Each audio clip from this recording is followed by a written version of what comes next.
অসম চৰকাৰৰ চাকৰিখিনিত আমি অসমীয়া লৰাই যাতে পায় আমি তাৰ ব্যৱস্থা কৰিব লাগে যাতে তাত আৰু কোনো ধৰণৰ বাহিৰৰ পৰা মানুহ আহিব নোৱাৰে সেইকাৰণে আমি এটা ডমিসাইল ৰুল এটা ডমিসাইল পলিচি এটা আমি বনাই আছো আৰু এই বছৰৰ ভিতৰতে আমি ডমিসাইল পলিচি এটা অসমত আমি প্ৰকাশ কৰিম যাতে নন ডমিসাইলে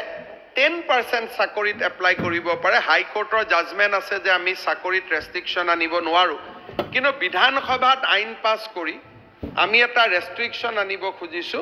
যে 90% of the job only domicile can apply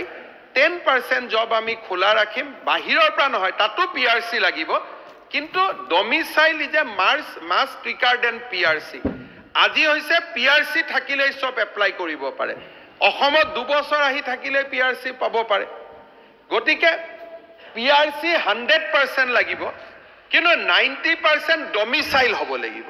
আমি এটা আদাৰ লাইনত আমি যাব খুজিছো যেটো খুব ষ্ট্ৰিক্ট এটা ডেফিনেশন হ'ব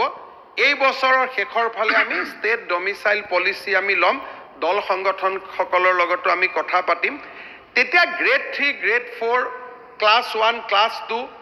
অসমৰ চাকৰিখিনি আমি ৰিং ফেন্স কৰি ল'ব পাৰিম যে অসমৰ চাকৰিখিনি যাতে ৰিং ফেন্স হৈ থাকে এমপ্লয়মেন্টৰ ক্ষেত্ৰত স্কিল ডিপাৰ্টমেন্টৰ অলৰেডি আছে এতিয়া টাটা ইয়াতে ইন্ডাষ্ট্ৰি কৰিব আহিছে মই তেওঁলোকক কৈছো যে 100% চাকৰি অসমৰ ল'ৰা ছোৱালীক দিব তাত 80% শব্দটো কোৱা দৰকাৰে নাই কাৰণ যদি আমাৰ ল'ৰা থাকোতে বাহিৰৰ পৰা আহাটো কোনো কথা নাই কিন্তু এইটো কথা ঠিক যে আমি ম্যানেজাৰিয়েলত ৰেষ্ট্ৰিকশন দি দিলে আমাৰ ইয়াত ম্যান পাৱাৰ নাই আৰু সেই ৰেষ্ট্ৰিকশন বিলাক কাউন্টাৰ প্ৰডাক্টিভ হ'ব তেতিয়া উদ্যোগ নাহা হ'ব গতিকে আমি এটা